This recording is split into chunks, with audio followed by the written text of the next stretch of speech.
Hey, hello scrappers. So I'd do a little update on my solar. Been kind of slow on scrapping, been getting the trailer kind of loaded, but picked up this 3,000 watt inverter on eBay. It said it was used, but well, you sure can't tell it. It was well packed in this box over here. Had the styrofoam, it was stuffed inside the styrofoam, and all the components were there. So not sure if this is, no, but it's got a remote control. Each one of the plug-ins here, the three plug-ins, got their own on-off switch, plus you got a main on-off switch here. And let me turn this sideways so you can see it. But you can see it's running 14 volts right there. There's no power is being used, so it has a volts watts. But I got the panel kind of facing towards the sun right now, so I'm getting 4.6, 4.7 volts coming in. But the battery's actually full, pretty full right now too. A little gauge down there saying 100%. So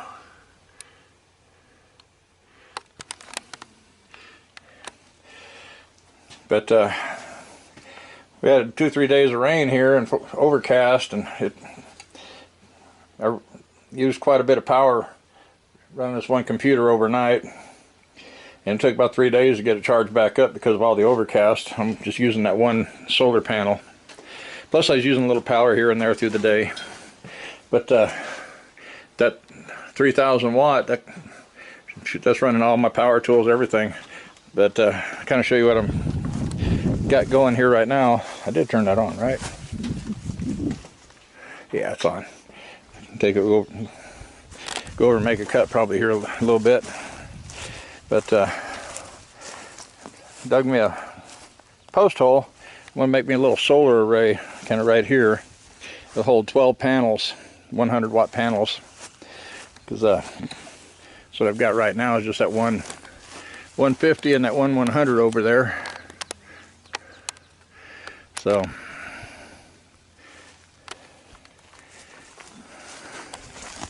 I've got about a 4-inch piece of pipe. I'm going to cut it to about 5 foot long, cement it into that hole, which I've got it sitting right there. I got to cut a little bit off of it, about a foot. And this is an old clothesline pole here. Back up. I left the upright about 3 foot long. Then I had to add on to the two ends because I needed roughly about 10 foot, a little over 10 foot. And the plan is, where the mounting holes are on the panel, I've got this unistrut, and it all falls down. But I've got this unistrut, and that'll be, I think I got to cut it to about 8 foot, because the panels are 45.5 inches wide, which I figure I'll put them horizontally, so these will run vertical, and about halfway up they'll C-clamp onto the pipe, and I should be able to go four high, and eventually I'll get a couple more charge controllers. I can run 4 panels on this charge controller, and I'll end up with 12 eventually. But for now I just got the 2 unistruts. They're like $35 a piece. They had some the thinner stuff, maybe half the height, for $30, but I thought, man, with all that panel on there, get some of these Oklahoma winds, it could probably bend. So I thought I'd probably be better off going with the full size. I'll get the tripod, and I'll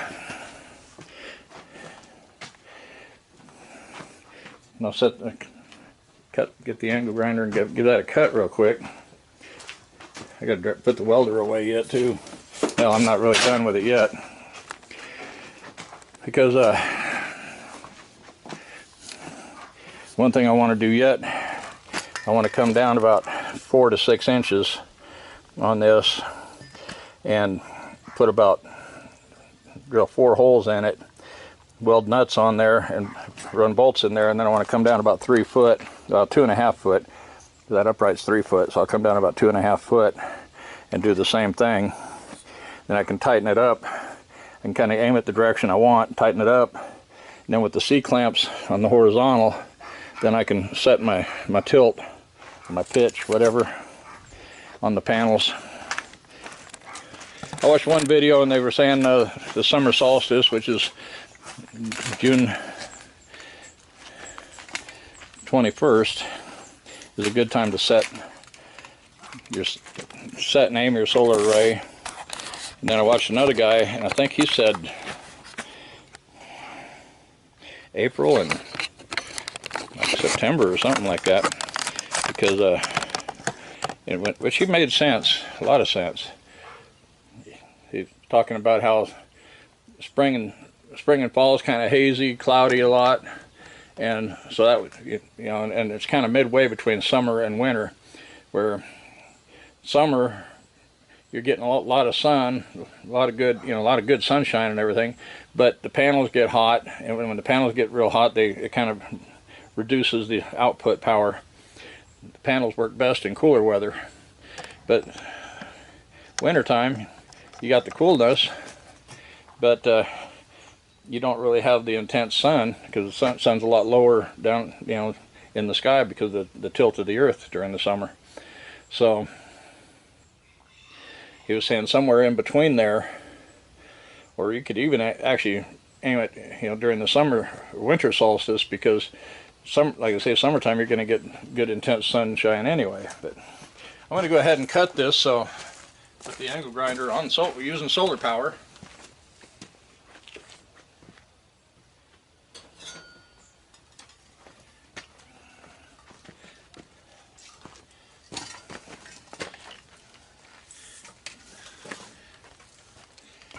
Had a really good heavy-duty extension cord, so I plugged it in on that thing.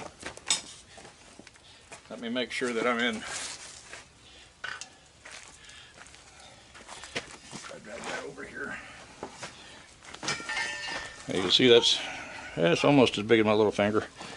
Pretty heavy-duty cord. So, I forgot to mention that on that, where the 3 plugins are on that inverter, there's a terminal block to the left of that, where I could actually tie in some Romax. So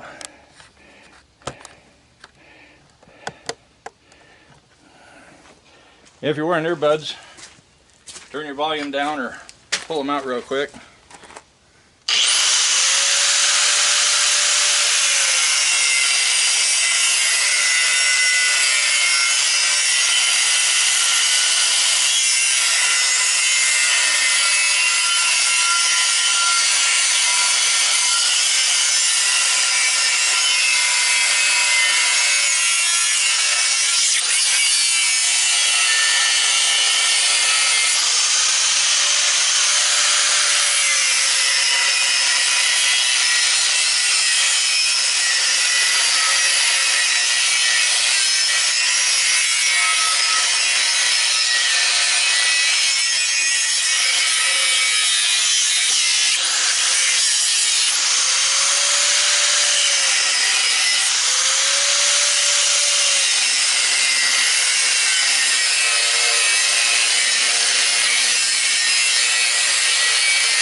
So that's what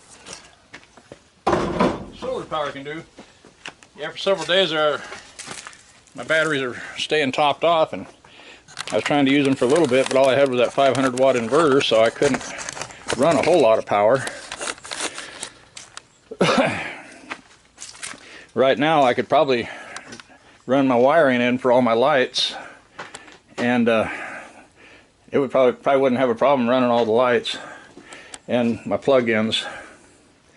Let me unplug this real quick.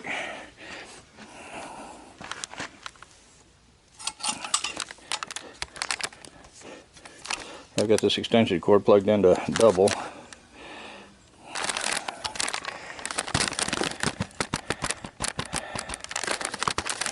Sorry about that. The view, just trying to get this thing unplugged. There we go.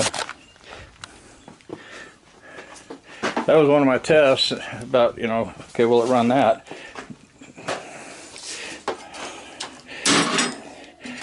Plugged in my chop saw.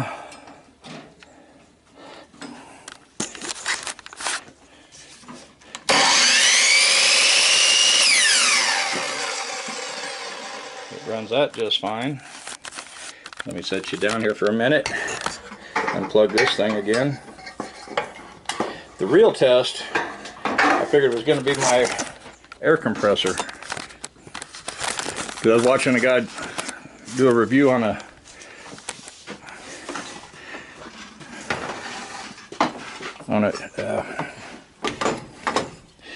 inverter, and it seemed like it was like a 3,000 or 4,000 watt inverter. So I'll unplug the air compressor here, and he had a, which I've got this Husky. Get a lot of people asking, you know, about my air compressor sometimes. Now, hopefully one of these days I'll be able to run this all the time off my solar. It will run it. I'll turn it on right now, and then take you in the other room and show you. You can hear that's running just fine. No problems.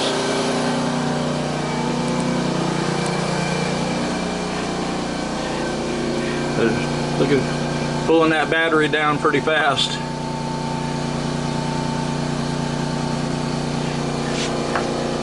If I flip this over on watts, I think it just topped. Oh, okay, I turned it off. Wrong one. Put this on watts. And 970, 980 watts.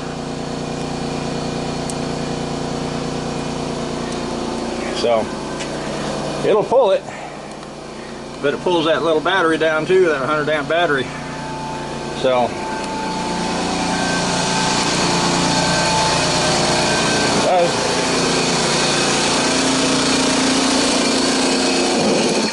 I was pretty happy to find out that it would run that compressor.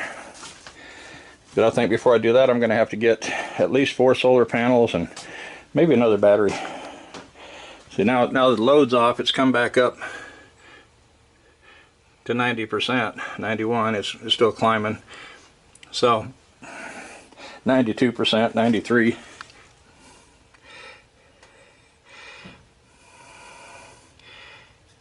So it's coming back up. But I was kind of glad, you know, happy when I saw that, and I think that I got on Home Depot's website and I pulled that up, that compressor up, and it said 15 amps. And from what I understand, each of these plug-ins is 15 amps. And then turn sideways here. So I'll turn sideways, but hopefully it'll be upright. So you got a ground, neutral, and load.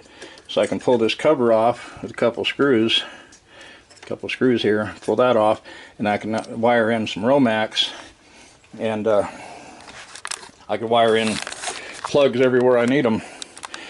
And like I said, I'm thinking I could run pretty much all the 110 plug-ins in here off of that, and it would probably keep up just fine as long as I had 2, maybe 3 batteries and more solar panels. But that one inverter should, I do believe, will handle it, because I think this is basically all combined, so this would be like 45 amp. So that was the case, I would possibly be able to run the plasma cutter on 110 with that. We'll tell them how fast the batteries will go down. Now look, that thing's back up to 100%.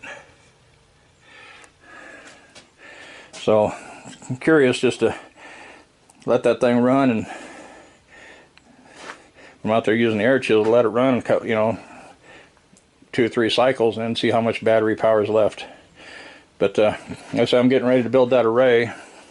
Here's the C-clamps right here, and then I found these at Lowe's. They weren't on their website, but on this big one, it's just kind of a slot that comes in here. And what I was thinking is how big that wire is right there. You can see it's pretty good size. But these other holes are about the size of the wire right here. So I was thinking I could paint one of the covers black, paint one of the covers red, and like I said, eventually I have plywood on this wall, and it's got a couple mounting holes, so I can mount this here and run. See, I got solar coming in on one, and then power going out on the other to the battery. So the one coming out to the battery, I could set up a couple of these and I could actually put 3 charge controllers or 4 charge controllers on one, and then have one heavy line down to the battery. And that would save a lot, you know, make a lot less wire, look a little cleaner. So that's what I was thinking with these. I was thinking either that or make some copper ones, but really these were pretty cheap. So that would get, you know, I could grow with these up to 16 panels basically, 4 panels per controller for the 40 amp MPP charge controller. If I went with the, I think a 60, I think it holds more panels, but this 40's not too bad for me. But of course I get 400 watts on this one, and get a couple 3 more, get a few more batteries down the line, and maybe eventually down the line get another 300 watt inverter. But the plan is to have enough power to work out here in the shop through the day, and have enough power if the storm's coming in. Of course, if I know a storm's coming in, we might lose power. I'll probably work less out here through the day to conserve power for the house if we need it. But that's the thought anyway. So I was pretty happy with that. And then after I ordered it, I got looking online and saw a picture of the inverter here, and look, that's just like mine. And then I realized it's an energizer too. So both of my inverters are energizers, which this one's 500 watts, puts out about 5 amps. So yeah, you'll run a drill, but a grinder and a lot of other stuff put out a lot more power than that. So even this bench grinder here, it looks like, can't tell if that's a 3 or an 8. 3,500 watts, and might be 3.5 amps. So if that's the case, that inverter should run this grinder, unless that's 8 amps. If that's 8.5 amps, then no, it won't. But 3.5 it should. But now both of these, for anybody that knows about solar and inverters, these are both modified sine wave. Pure sine wave is really the best for motors and sensitive electronics and stuff. But of course they're more expensive. And I may go ahead and get one of those down the road, but it might only be a 2,000 watt. But who knows? See how money is then, and see what I'm feeling, you know. But hey, I'm going to get off here.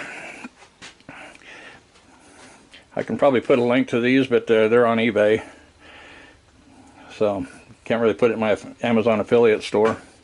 The battery I got it on Lowe's.com, Lowe's Lumberyard, Mighty Max. But hey, if you enjoyed the video, give it a thumbs up. If you're not subscribed, please subscribe. I mainly do scrapping videos, but I'm kind of getting into solar and trying to play with it and use it for emergency backup and stuff like that too. So we never know what tomorrow brings. We never expected this coronavirus to come around. We never expected toilet paper shortage. Never really thought we'd see a formula shortage either. Luckily I don't need formula. Don't have any little ones, thank God. But trailer's almost loaded. Got a little ways to go. If I was going to try to get out here today and tear that furnace down, but never got there. Been running around all day. So now I got to cut my holes in this and weld the nuts on. I got to look. I got some nuts in here somewhere. I think I got some 3/8 and I got some 1/2 inch. So figure out which ones I got the most of and what I want to go with. I got a bunch of 1/4-20s, but I don't think that's going to be strong enough. So we'll see you guys in the next video. You guys take care and happy scrapping.